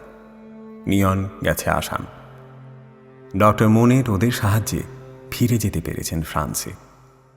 লাক্ষাদ্বীপের সেই বিভীষিকাময় পূর্ণিমার পরে কেটে গেছে 27 দিন। পূর্ব পরিকল্পনা মতো দিল্লি থেকে আজ কায়রোর উদ্দেশ্যে ফ্লাইট ধরল ওরা 3 জন। মিশরে যাওয়ার সমস্ত বন্দোবস্ত করে দিয়েছেন ডক্টর মোনেট। পিরামিড নিয়ে গবেষণা সূত্রে মিশর সহ দেশ বিদেশের অনেক নামজাদা বিশেষজ্ঞের সাথে ওনার খাতির আছে। তাই আগামী পূর্ণিমার রাতে খাপরে বলে একটি জায়গায় এক বিশেষ পিরামিডে ঢোকার অনুমতি জোগাড় করতে বেশি সমস্যা হয়নি। কায়রো পৌঁছানোর পরদিনই খাপরের উদ্দেশ্যে ওরা 4 জন যাত্রা শুরু করে, সাথে কিছু প্রয়োজনীয় জিনিস। মোনেট কোথা থেকে অদ্ভুত দেখতে একটা বাদ্যযন্ত্র জোগাড় করেছেন। ওদের মধ্যে নিয়নের গান বাজনার ভালো শখ আছে। তার কৌতূহল মেটাতে মোনেট বললেন ওটার নাম সিস্ত্রাম। প্রাচীন মিশরে এই বাদ্যযন্ত্রের বহুল প্রচলন ছিল। পিরামিডের কাছে পৌঁছে এক স্থানীয় মহিলা ওদের সবাইকেই মিশরীয় জামা কাপড় গয়না পরিয়ে সাজিয়ে দিলেন। মোনেট নিজেও একটা ফেরাওয়ের পোশাকে সেজে ফেললেন। সন্ধে হওয়ার পরে পিরামিডের একটি বিশেষ কক্ষে প্রবেশ করে চুপ করে বসে রইল ওরা 4 জন। ইতিমধ্যে প্যাপিরাসের পাতাতে কিছু লেখা ফুটে উঠেছে, কিন্তু ওরা কেউই সেই লেখা পড়ার সাহস পায়নি। কার কপালে আজ সমন নাচছে কে জানে। পিরামিডের গায়ের এক ঘুলঘুলি দিয়ে পূর্ণিমার চাঁদের আলো এসে পড়েছে ঘরের ভেতর। সারা ঘরে প্রাচীন মিশরের অনেক নিদর্শন ছড়িয়ে ছিটিয়ে রয়েছে। তমাল চাপা স্বরে বলল, মনে হচ্ছে এটা একটা সংগ্রহশালা।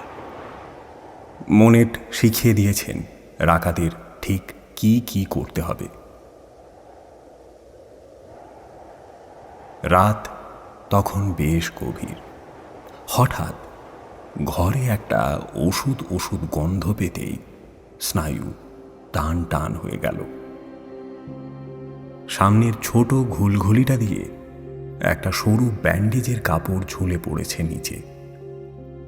সুতোর রিলে যেমন সুতো জড়ানো থাকে, সেই কাপড় ধীরে ধীরে কোনো এক অদৃশ্য অবলম্বনকে জড়িয়ে পাক খাচ্ছে ক্রমাগত।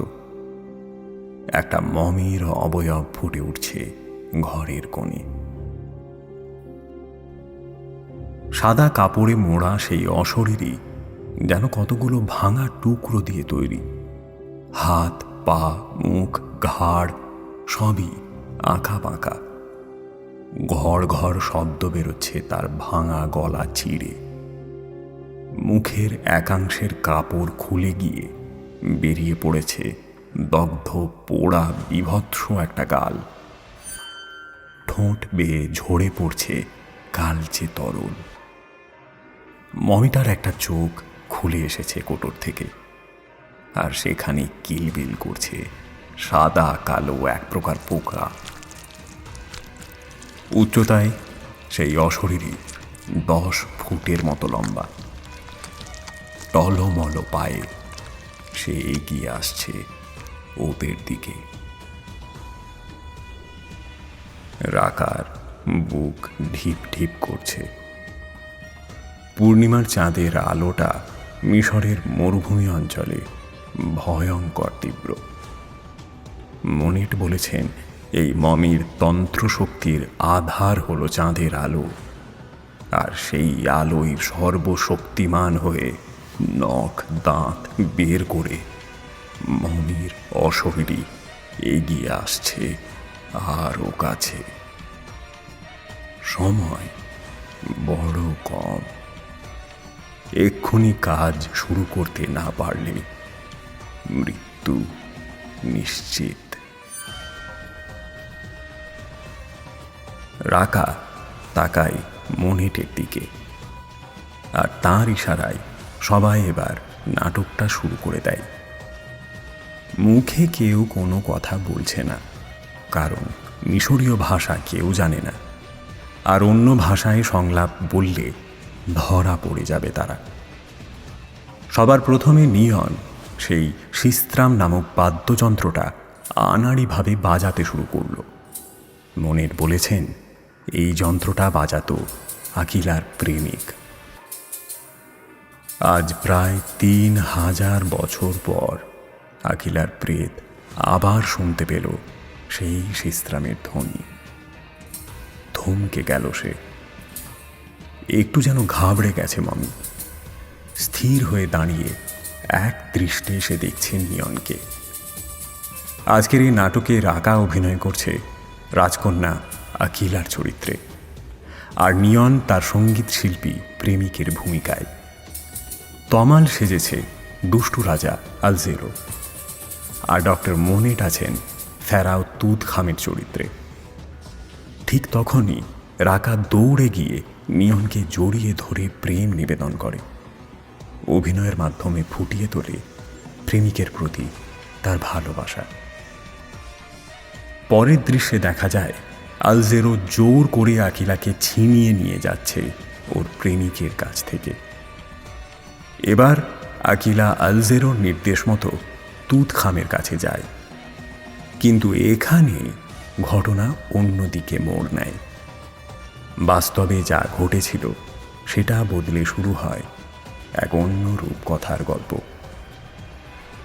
মমির প্রেত দেখে এই গল্পে আকিলারূপী রাকা তুত খামকে হত্যা করে না, বরং আলজেরোর অভিসন্ধি জানিয়ে দেয় বৃদ্ধ ফেরাওকে। আলজেরো যে কত বড় শয়তান তা প্রকাশ হয়ে পড়ে ফেরাওয়ের কাছে। ফেরাও তুত খাম সব কিছু জেনে আলজেরোকে মৃত্যুদণ্ড দিচ্ছেন।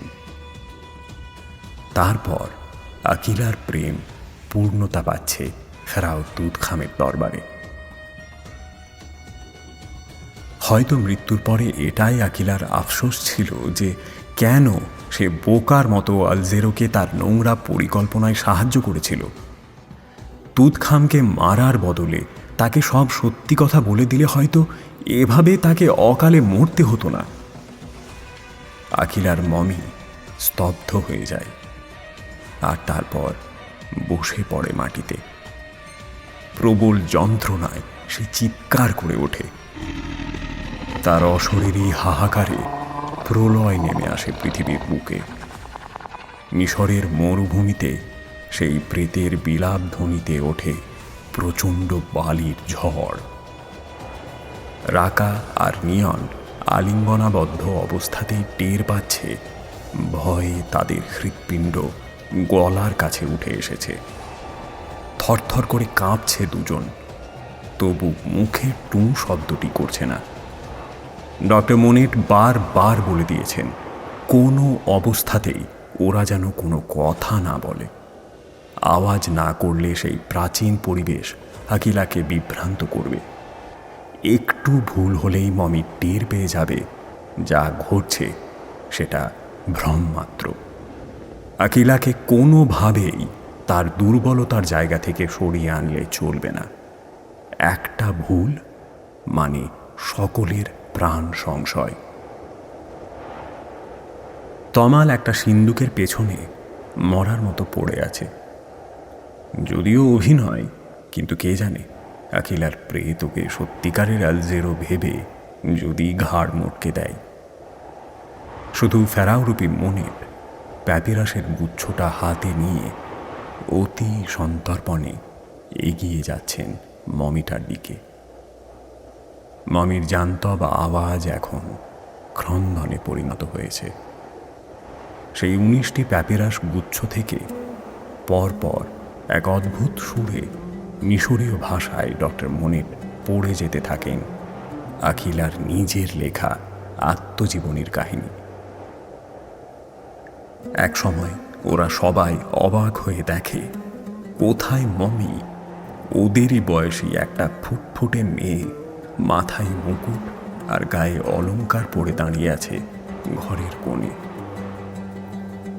মনির তার হাতে প্যাপিরাসের পাতাগুলো দিয়ে দিতেই সে পরম মমতায় ওগুলোর উপর হাত বোলাতে থাকে। মনির হাঁটু মুড়ে সেই মেয়ের পায়ের কাছে বসে ওদের ভাষায় কি যেন বলে চলেন।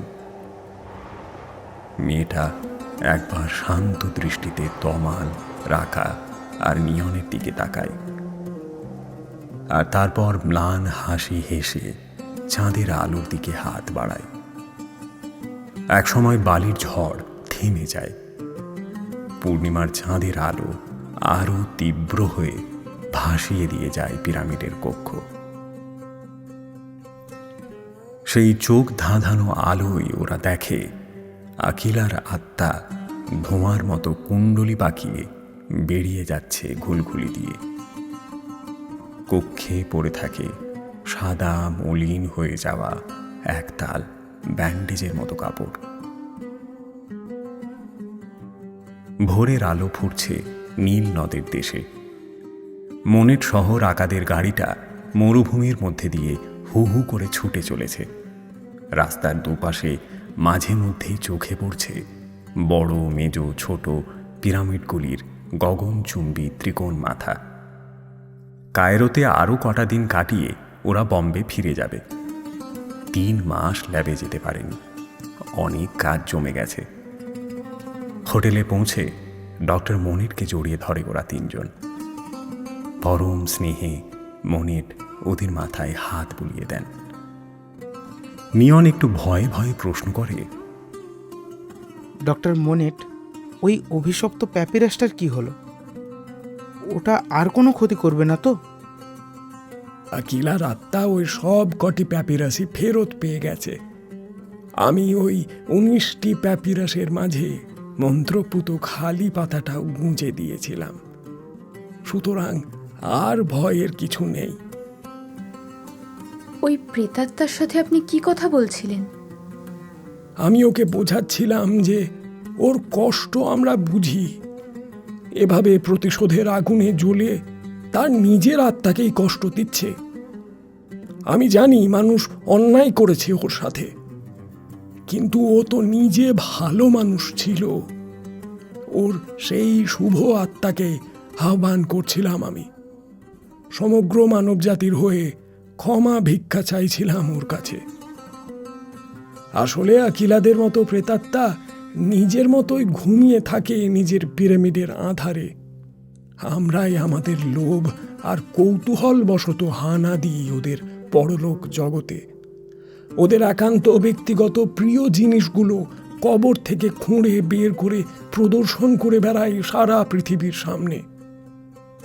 আকিলার প্যাপিরাসগুলো পিরামিড থেকে চুরি করলেন গ্যাব্রিয়েল, আর সেই অপরাধে জেগে উঠল আকিলার মমির প্রেত। ওনার পাপের শাস্তি স্বরূপ অভিশপ্ত হয়ে গেল ওই পিরামিড, আর প্রাণ হারালো অনেক নিরাপরাধ মানুষ। তোমাদের বন্ধুদেরকে তো আমি আর ফিরিয়ে দিতে পারবো না। শুধু এইটুকুই প্রার্থনা করব, আকিলা যেন ওদের আত্মা আত্মাকে মুক্তি দেয়। আজ আবার হস্টেলে ফিরে এসেছে তিনজন। পাঞ্জাবের সেই ভুট্টার ক্ষেত থেকে মাটি খুঁড়ে উদ্ধার হয়েছে সবুজ সালোয়ার পরা গুরনুরের মৃতদেহ। সেদিনই সন্ধ্যায় হস্টেলের ছাদে আদিদেবের বডিটারও সন্ধান মিলেছে। আশ্চর্যের বিষয় এটাই যে মৃতদেহগুলো ভীষণ টাটকা, যেন এইমাত্র গভীর ঘুমে তলিয়ে গেছে ওরা। ওদের দুজনেরই হাতে পাওয়া গেছে এক ধরনের বিশেষ ব্যান্ডেজের টুকরো। তদন্তকারীরা জানিয়েছেন এই ধরনের ব্যান্ডেজ প্রাচীন মিশরের মমি তৈরির কাজে ব্যবহৃত হতো। পরের পূর্ণিমায় নিজের হস্টেলের ঘরে বসে কায়রো থেকে কিনে আনা একটা পিরামিডের শো পিস ঘুরিয়ে ফিরিয়ে দেখছিল রাকা। ঠিক তখনই ক্যাম্পাসের অদূরে জঙ্গল থেকে একটা শেয়ালের কর্কশ আর্তনাদে চমকে জানলা দিয়ে বাইরে তাকায়। অন্ধকার জঙ্গলে কারা যেন হাত ধরে দাঁড়িয়ে আছে। আধো আলোয় দুজনের প্রতিকৃতি অবিকল হাদি আর গুরনুরের মতো।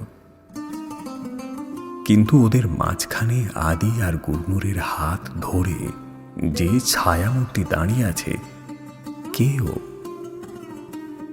সেই মূর্তির মাথার ঝলমলে মুকুটের আলো চাঁদের আলোয় একবার ঝিলিক দিয়ে উঠেই পরক্ষণেই মিলিয়ে যায় রাতের গহীন আধারে।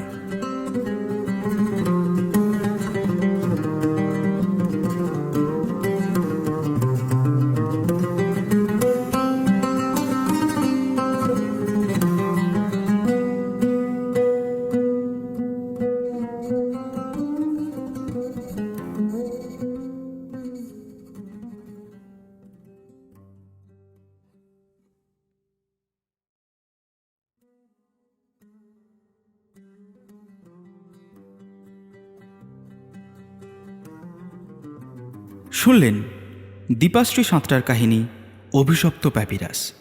দীপাশ্রী সাঁতরার জন্ম 1988 সালে হাওড়ার বাগনানে। প্রেসিডেন্সি কলেজ থেকে উদ্ভিদবিদ্যা স্নাতকোত্তর। লেখিকার ছোটবেলা থেকেই ভৌতিক, অলৌকিক, মার্ডার মিস্ট্রি ও থ্রিলারধর্মী গল্প পড়া ও লেখার নেশা। অভিশপ্ত প্যাপিরাস ছাড়াও লেখিকার আরও অন্যান্য গল্প প্রকাশিত হয়েছে অডিও স্টোরি রূপে। এছাড়াও লেখিকার কিছু গল্প ছাপার অক্ষরে প্রকাশিত হয়েছে বিভিন্ন পত্রিকায়। কেমন লাগলো আপনার আজকের গল্প কমেন্টে লিখে জানাতে ভুলবেন না। আজকের গল্প পাঠে এনামুল, অন্যান্য চরিত্রে সায়ন, বর্ণিশা, সাবর্ণ, কুন্তল, সুচিস্মিতা, লাবণী ও এনামুল। গল্পের সূত্রধার আমি সায়ন। শব্দ সংযোজন বিশ্বদ্বীপ। আবহ ও স্পেশাল এফেক্টে সাবর্ণ। পোস্টার ডিজাইনে সৌরেন্দ্র। আমরা খুব তাড়াতাড়ি হাজির হব নতুন একটি গল্প নিয়ে। ততদিন be eco friendly, listen to eco friendly.